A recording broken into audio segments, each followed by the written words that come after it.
the season is over, we have another South Coast Conference battle in our hands as Wareham is taking on Old Rochester. I got a chance to talk to both teams at their practice before the game to see how they're preparing to take on one another tonight at Durfee. The Bulldogs took home the SEC title this season and were able to defeat the Vikings in both meetings. But now, Coach Steve Cavallo and his players have to deal with the old third time's the charm adage. I think there is a psychological factor when it comes to, the South Coast and the SEC and, the fact that we were able to win the SEC and they've won it for so many years in a row. I know how hungry they are right now, but I do feel there is a psychological factor with it. But once that ball goes up in the air, we got to play 32 minutes of sound basketball, regardless who we're playing. We do know them well, we have them scouted well, and so on. But 3 times, I don't know, maybe a charm, we'll see. To go after another South Coast Conference team and to beat a good team like that in a neutral gym is not going to be easy, but I'm not going to put as much weight on that old adage of beating teams 3 in a row. We know it's not going to be easy, but it's not going to be easy for them either. We'll be ready. Point guard Noah Fernandez will have Wareham's best defensive player, Matt Griggs, on him yet again. The freshman was among the area's top 10 scorers and looks forward to the challenge Griggs poses. He's a good defender. He's tough. Last game, his ankle was bothering him a little, but he makes me better when he guards me, and I like that. Hopefully he's better just to make me better. While Fernandez will have to deal with Griggs, senior co-captain Jordan Menard will have to defend Wareham's top man, Andy White, who is the area's second leading scorer.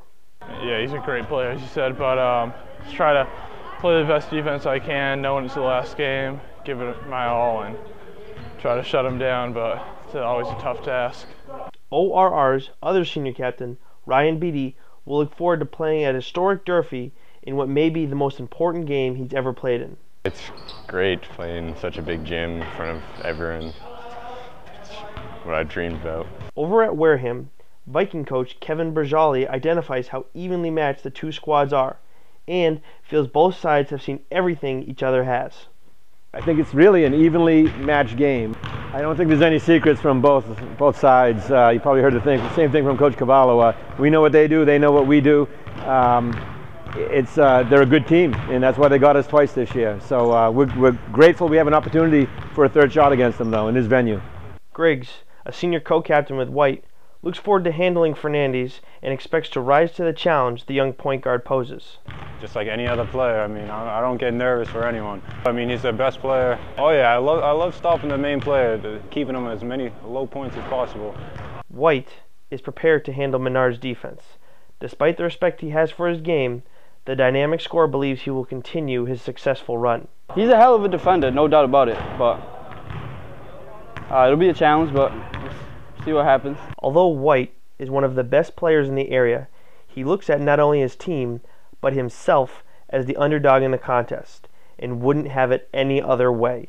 As his team, as a person, I've always been an underdog, so I'm comfortable. If we had won both matchups, I wouldn't be comfortable coming in.